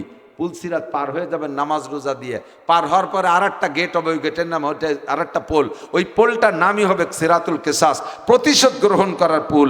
এই জায়গা যত পাওনাদার আছে সবাই ধরবে। এই আমাদের মেম্বার চেয়ারম্যানরা ধরা খাবে জনগণের কাছে, আমার বিজিএফ কাটমারি খাইছে, এই যে সেই চেয়ারম্যান, আল্লাহ ধরো, আল্লাহ আমার এই যে পঙ্গু ভাতা করতে যে টাকা খাইছিল, এই যে সেই মেম্বার ধরো, এইভাবে ধরবে। বাসের টাকা ফাঁকি দিয়েছেন, খেয়ার টাকা ফাঁকি দিয়েছেন, দোকানের থেকে মাল বাকি খাইছেন, টাকা দেন নাই, প্রত্যেক 2 পয়সার পরিবর্তে 7 রাকাত নফল নামাজ, লাস্ট ফিনিশিং 2 বুড়ো বুড়ি মুখোমুখি আটকে গেছে, পিছনে জাম হয়ে গেছে, আল্লাহ কে ও জায়গা ভিড় ঠেক ঘটনা নাকি, কাল্লা এক বুড়ি এসে এক বুড়োর গলা চিবিয়ে ধরছে, তুই বুঝতে পারছিস না, এই জিজ্ঞেস করো ঘটনা কি, বুড়ি জিজ্ঞেস করছে, বুড়ি কি খবর, কয় যে ও বুড়ো শয়তানের কাছে আমি 1.5 লাখ টাকা দেন মোহরের টা পাবো, ও দুনিয়া আবার একটা টাপ হয়েছে আমার হাতে দেয়নি, লাস্টে কলেন যে বুড়ো আমার 5 কাঠা জমি লেহে দিয়ে, তাও লেহে দেয়নি। তারপরে ওর সৎ ছেলে মেয়ে ছিল, আমার সৎ ছেলে মেয়ে ছিল, ওর আর এক পক্ষ ছিল, তারা আমার বাড়িতে ঘেঁটি ধরে খেদাই দিয়েছে, জীবনটা গেছে, ওর কাছে আমি টাকা চাই। আল্লাহ কয় যে টাকা পাবে কোন জায়গায়, কয় তাহলে করো, প্রত্যেক 2 পয়সার পরিবর্তে 7 রাকাত করে নামাজ বুড়োর আমল নামা থেকে বুড়ির আমল নামায় ট্রান্সফার করে দাও। নামাজ শেষ, আল্লাহ এখনো 60,000 টাকা পাবে, কয় ধরো রোজা ধরো, দেশের রোজা আর কি আছে দাও, দিতে লাস্টে যে 200 টাকা ঠিক গেছে, কয় 200 টাকার বিনিময়ে বুড়ির যদি গুণা থাকে ওই গুণা বুড়োর গাড়ে উঠে দাও, যাও সোজা ইয়ে উল্টো দিক চলে যাও, এটা কবিরা গুনাহ। দেনমোহর পরিশোধ না করা কবিরা গুনাহ। কতক্ষণ বিবাহ অনুষ্ঠানে গান বাজনা কি আছে নাকি, আগে তো ছিল, এগুলোতে নাই এখন মনে না, গান ডেক্স বাজায়, ডেক্স। এক মসজিদের ইমাম সবাই আমার কাছে বলতেছে, হুজুর নামাজের মধ্যেই নামাজের মধ্যেই যদি 2 ফুট পেশাব বেরোয় যায় তাতে কি অজু ছুটি যাবে, নামাজ ছুটবে নাকি? আমি কই যে গাদা কোথায়, নামাজের মধ্যে পেশাব বেরোয় গেলি তো অজুই থাকলো না, অজু না থাকলে নামাজ হয় নাকি? কি হয়েছে কি কয় যে হুজুর আমাকে এই যে আমার মসজিদের 2-3 বুড়োর এই ঘটনা ঘটছে। কেন কি হয়েছে? কয় কি আমাকে মসজিদের পাশে এমন বেগে বড় বড় ডেক্স আর বক্স এনে এই বুড়ো বুড়ো ডায়াবেটিসের রুগী এমন ভাবে ঢোলের বাড়ি দিয়েছে, 2-3 বুড়ো নামাজের মধ্যে মুতি দিছে, পরে তাকে কয় যে পরে দেয় যে আমারও ভিজে ভিজে ঠেকতেছে, ও বলে পেশাব করে দিছে। যে বিয়েতে বাজনা বাজায় ওই বিয়ের মধ্যে কোনো বরকত নাই, রহমত নাই, শান্তি নাই, অচিরে ওই বিয়ের ভিতরে ফাটল শুরু হবে, চির ধরে যাবে। কওমে লুত নাম শুনেছেন? কওমে লুত, হযরত লুত আলাইহিস সালামের বংশ, ইব্রাহিম আলাইহিস সালামের ভাগ্নের নাম লুত আলাইহিস সালাম। এই লুত আলাইহিস সালামের বংশের স্বভাব ছিল বড় নোংরা, বলতে ঘৃণাও করে, লজ্জাও লাগে, না বললেও বাস বলবে সে বসবে, যেহেতু কোরআন শরীফ আছে, এখানে আমার লজ্জার কেস, আল্লাহ নিজেই বলছেন। এরা সমকামী ছিল, এরা পুরুষে যৌন চরিতার্থ করত, নারীদের সে পুরুষের প্রতি তার আকৃষ্ট ছিল বেশি। এবার পুরুষের এই চেহারাকে নারীত্ব রূপ দিয়ে রাখার জন্য, দাঁড়িয়ে গেলে তো পুরুষত্ব রূপ এসে যায়, এই পুরুষের চেহারাকে নারীত্ব রূপ রাখার জন্য, নারী চেহারা মিলে রাখার জন্য সর্বপ্রথম পৃথিবীতে, ওদের আগে কেউ এই কাম করে নাই, সর্বপ্রথম পৃথিবীতে কওমে লুত দাড়ি চাষা শুরু করছে। এই লূত আলাইহিস সালামের বংশ ছেলেদের, যুবক ছেলেদের যতদিন পর্যন্ত দাড়ি না গজায়, চেহারার ভিতরে অত্যন্ত একটা আকর্ষণ থাকে, একটা লাবণীয় ভাব থাকে, মেয়েলি মেয়েলি কাটিং থাকে। যখন দাড়ি গজায় যায় তখন পুরুষ পুরুষ ভাব এসে যায়, যাতে মেয়েলি চেহারা থাকে। এই জন্যই তাদের দাড়ি গজানোর পরে থেকে দাড়ি চাইছে রাখতো, যাতে তাদের ওই কাজ করতে সুবিধে হয়। এই জন্য তাদের এই সমকামিতার সহযোগী গুনাহ দাড়ি চাষা। দুনিয়ায় সর্বপ্রথম দাড়ি চাচ্ছে কওমে লূত। এরপরে এর প্রতি উদ্বুদ্ধ করার জন্য, এই নোংরামির দিকে উদ্বুদ্ধ করার জন্য মহিলারা টাকনুর নিচে কাপড় পরে। এর আগে জগতে কেউ টাকনু শুয়ে কাপড় পরে নাই। পুরুষরা, কওমে লূতরা সর্বপ্রথম টাকনু শুয়ে প্যান্ট পাজামা লুঙ্গি পরা শুরু করছে। হুজুর বলেন এটাও ওই লেওয়াতাত অর্থাৎ সমকামিতার সহযোগী আর একটা গুনাহ। 3 নম্বরে এই যত প্রকার চরিত্রহীনতা আছে, একেবারে আকলাকি দোষ, এই যৌন চরিতার্থ করা, এই সমস্ত অন্যায়ের প্রতি উদ্বুদ্ধ করে, সুরসুরি তৈরি করে গান আর বাজনায়। কাজেই গান গাওয়া, বাজনা করা এবং দাড়ি কাটা আর টাকনুসে কাপড় পরা পুরুষের এই 3টে গুনাহ কওমে লূতের সমকাম করা পরিমাণ গুনাহ। এই 3টে গুনাহ উম্মতে যখন করবে তখন আল্লাহ তাআলা তাদেরকে ভূমিকম্প, ভূধস, অগ্নিবৃষ্টি, অনাবৃষ্টি, অতিবৃষ্টি, জলোচ্ছ্বাস, টর্নেড, নার্গিস, আইলা, আমপান, বুলবুল, ফানি, একের পর এক হাজার হাজার গজব দিয়ে তাদেরকে ধ্বংস করতে থাকবে। এক এক জাতিকে এক এক এলাকায় ধ্বংস করে দেবে। আমি একটা যুব সমাজ চাই। আমার প্রাণপ্রিয় দেশবাসী, আমার স্থানীয় যুবকরা, আমার দিক, তোমাদের মধ্যে থেকে একটা টিম তৈরি করো। তোমাদের মধ্যে একটা টিম তৈরি করে, এটা বুড়োকে দ্বারা সম্ভব হবে না। বুড়োরা বাধা দিলেই বুড়োকে ইদানিংকালে যুবকরা কয় জ্ঞান দেওয়া লাগবে না, জ্ঞান দেওয়া লাগবে না। আপনারা এগুলো করি টরি এখন বুড়ো হয়েছেন, এখন সুফিসাব হয়েছেন, তাই না? আমরাও বুড়ো হলে আপনাদের চেয়ে ভালো হয়ে যাব, এইগুলো বুড়োকে থামায় দেয়। বুড়োকে আর করার সুযোগ নাই। যুবকদের একটা টিম তৈরি করো। এ সমাজের থেকে কয়েকটা গুনাহ দূর করতে হবে, যেটা সরকারও পারবে না, আমরা ওয়াজ করেও পারবো না। 1 নম্বরে এই এলাকা থেকে মাদক দূর করতে হবে। এর জন্য তোমরা যুবকরাই পারবা, এটা আর কেউ পারবে না। কারণ কে যে মদ খায় আর গাঁজা খায় তো আমরা জানি না, তোমাদের প্যানেলের লোকজনই খাচ্ছে। এই গাঁজাখোরদেরকে তোমরা প্রতিরোধ করবা। সমাজকে নিশামুক্ত করার জন্য একটা টিম তৈরি হও। কিয়ামতের ময়দানে এই যুবকরা হাসান হুসাইন রাদিয়াল্লাহু তাআলা আনহুর সাথে, আনহুমার সাথে জান্নাতি হবে, বদরি সৈনিকদের সাথে জান্নাতি হবা। নবী পাক তোমাদেরকে হাউজে কাউসার পান করে আশে আজিমের নিচে বসাইয়া আল্লাহর হাতের খানা 500 বছর পর্যন্ত খাওয়ার ব্যবস্থা করে দেবে। যুবকদের একটা দল এই কাজে লাগতে হবে। ওই দলটা আরেকটা কাজ করতে হবে।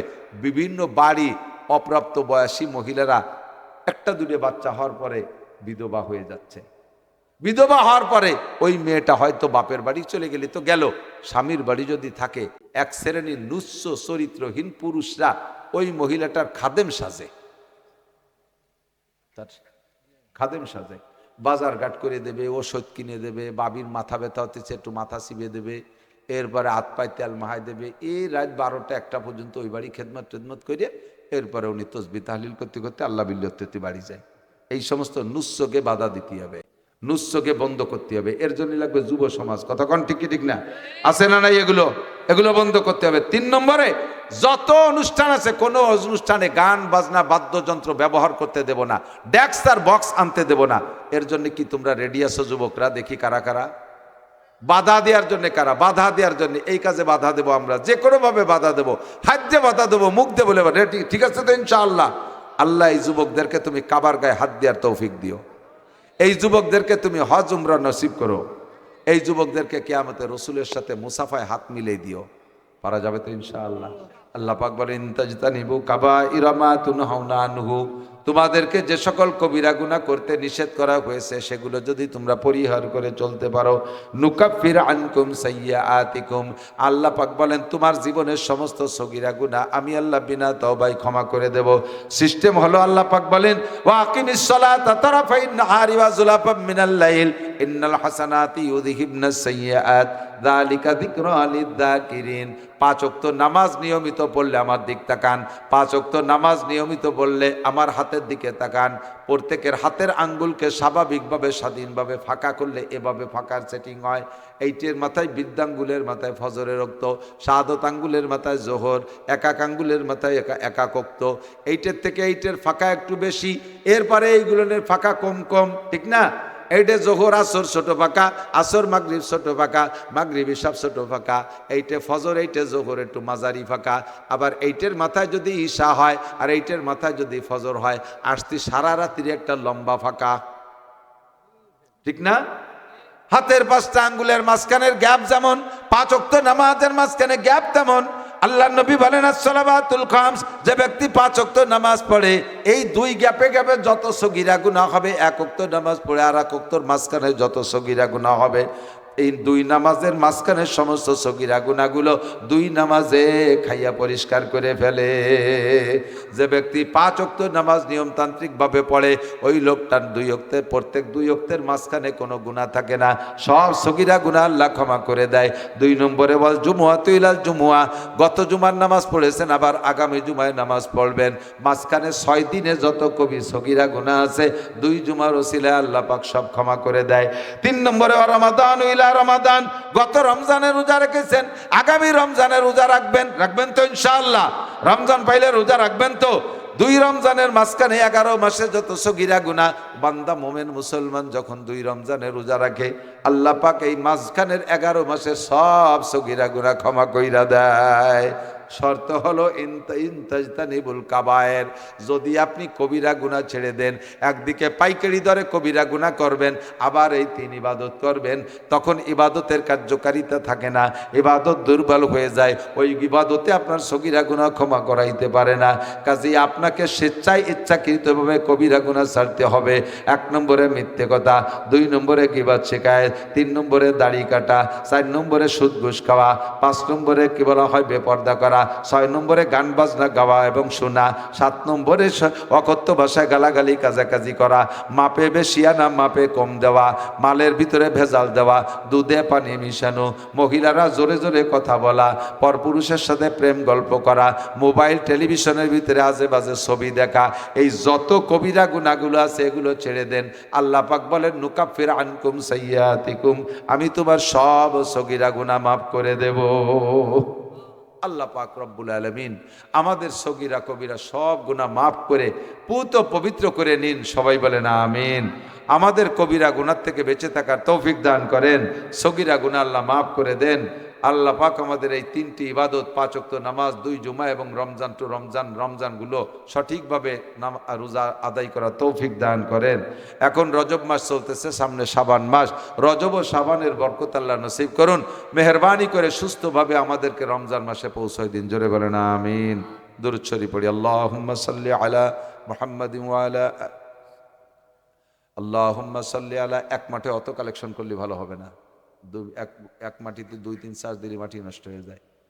আল্লাহুম্মা সাল্লি আলা মুহাম্মাদিন ওয়া আলা আলি সাইয়্যিদিনা মুহাম্মাদিন ওয়া বারিক ওয়া সাল্লিম, আল্লাহুম্মা আমিন। রব্বানা যালামনা আনফুসানা ওয়া ইল্লাম তাগফির লানা ওয়া তারহামনা লানাকুনান্না মিনাল খাসিরিন।